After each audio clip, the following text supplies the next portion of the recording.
회사가 붙잡는 사람들의 1% 비밀. 회사에는 분명한 그들만의 원칙이 있다. 여기 3명의 직장인이 있다. 각기 다른 이유이기는 하지만 하나같이 회사로부터 상사로부터 뒤통수를 얻어맞고 어안이 벙벙한 상태다. S전자의 김 차장. 그는 오늘 발표된 부장 승진 명단에서 자신의 이름을 찾을 수 없었다. 이번에야말로 자신이 차장 딱지를 뗄 차례라고 생각하고 가까운 친지들 사이에서는 벌써 승진 인사까지 받은 상태였다. 대체 뭐가 문제였을까? 더욱 이해가 안 되는 것은 입사 동기인 박 차장과 정 차장의 이름은 버젓이 명단에 올라 있다는 점이었다. 그는 내심 자신과 박 차장은 이번에 같이 승진하고 정 차장은 누락될 가능성이 크다고 여기고 있었다. 정 차장이 사람은 좋지만 업무 처리 때 종종 우유부단한 면을 드러냈기 때문이다. 승진 명단을 확인하기 전 김 차장은 만약 정 차장 혼자만 승진을 못하면 술 한잔 사면서 허심탄회하게 충고라도 해주어야겠다라고 생각했다. 그런데 이게 무슨 어이없는 상황인가? 지난번 중국 사업 확장을 위한 사장 직속 TFT에 빠졌기 때문일까? 가만 둘 다 꼬박꼬박 챙기는 사내 등산 모임에 사장도 자주 나온다던데. 에이, 아무렴 그런 것 때문에 회사가 나 대신 정 차장을 승진시켰으려고. 아니지, 설마? 승진자 명단을 확인하고 또 확인하며 김 차장의 머리는 혼란에 빠져들었다. L증권의 송 과장, 오늘 아침 말로만 듣던 유리천장의 존재를 확인한 그녀는 분노가 치밀어 오르는 것을 참을 수 없었다. 평소 친하게 지내던 선배 차장이 몇 마디 귀띔을 준 것이다. 곧 있을 인사이동 때 자신이 모두들 꺼리는 부서로 옮기게 될 것이라는 얘기였다. 물 먹었구나. 자존심이 강한 그녀는 선선히 상황을 받아들일 수 없었다. 일을 그르친 적도 없어. 회사에 손실을 끼친 적도 없지. 다른 사람들보다 내가 일 처리도 빠르잖아. 그런데 왜 내가 그 자리로 밀려나야 되는 거지? 일에 관한 한 어느 누구 못지않게 잘 해낸다고 자부하는 그녀였다. 다만 약점이 있다면 출산 후 지각이나 조퇴 횟수가 좀 늘었다는 사실이다. 하지만 매번 그럴 수밖에 없는 사정이 있었다. 아이가 아프기도 했고 때로 아이를 맡아주는 베이비시터가 사전에 연락도 없이 늦게 왔으며 시부모님이 세상에서 제일 중요하게 여기는 종친 모임도 있었다. 원래 술자리를 즐기는 편이 아닌데다 집안일이 늘어나다 보니 부서 회식에도 거의 참석하지 못했다. 하지만 그런 게 큰 문제가 된다고 생각해 본 적은 없었다. 일하는 여성으로서 가정과 직장을 다 지키려면 그 정도에 어쩔 수 없는 것 아니야? 이제는 동료들도 다 그러려니 하고 넘어가고 있는데 문제될 게 없잖아. 그것 말고 내가 모자란 게 뭔데? 내 일을 게을리한 것도 아니잖아. 분명 상무가 여성에 대한 편견을 갖고 있는 거야. 이건 성차별이야. K건설의 강대리, 눈으로는 모니터의 업무일지를 보고 있지만 머릿속으로 도무지 그 내용이 들어오지를 않는다. 왜 그랬을까? 부장이 대체 왜 그랬을까? 어제 부장은 중동 프로젝트 책임자로 윤대리를 지명했다. 말도 안 되는 일이다. 윤대리가 어떤 사람인가? 자신과 비교하자면 학력도 떨어지고 영어 실력도 처진다. 솔직히 말해 무시가기 짝이 없는 인물 아니던가. 때론 멍청하다 싶을 정도로 아는 게 없고 창의력도 바닥인 사람이다. 그에 반해 자신은 거의 모든 분야에 해박한 지식을 갖고 있어 사람들이 모이면 늘 이야기를 주도하는 편이다. 더구나 윤대리는 아무 내용도 없는 보고를 시도 때도 없이 해서 옆에서 보는 사람 속 터지게 만드는 게 특기다. 그렇게 내용도 없고 형식도 못 맞출 바에야 아예 보고를 안 하고 말지.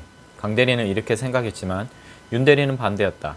특히 출장을 다녀온 뒤에는 월요일에 출근해서 보고해도 될 텐데 굳이 주말에 상사에게 전화해서 두서없는 이야기를 한 뒤 월요일 아침에 별 내용 없는 보고서를 다시 올릴 정도로 융통성이 없었다.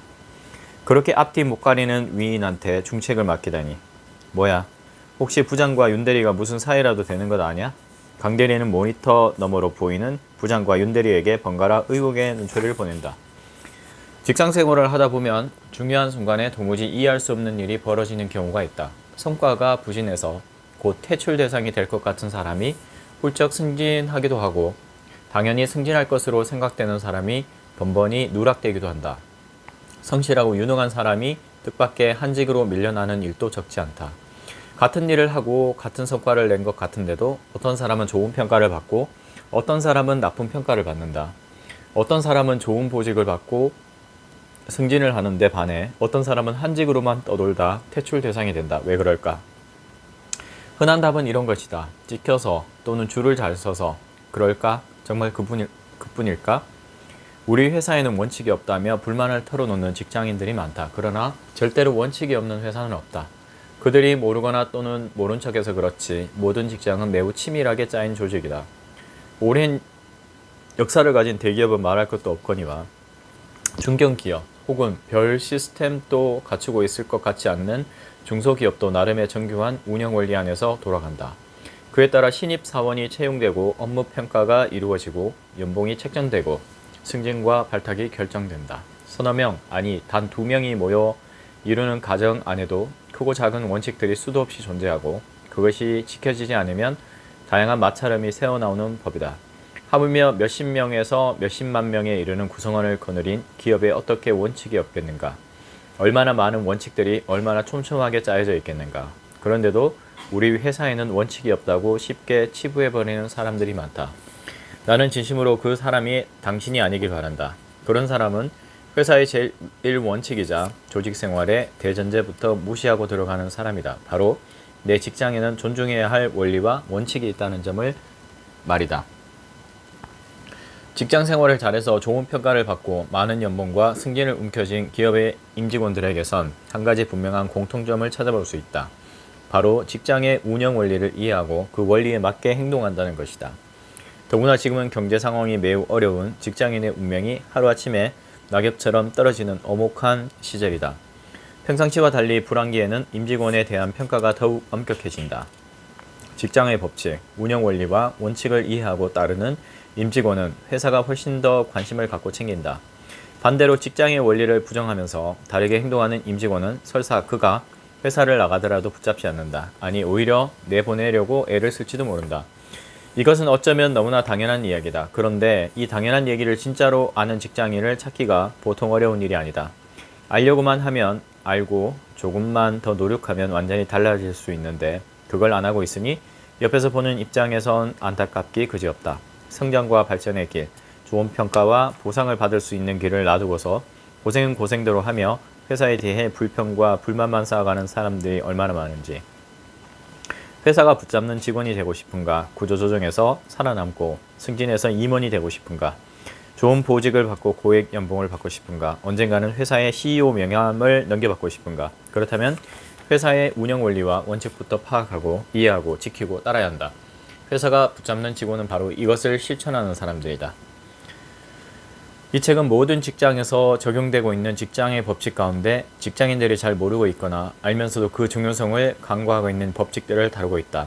나는 현재 기업들이 원하는 인재를 발굴해 추천하는 헤드헌팅 회사를 운영하고 있다.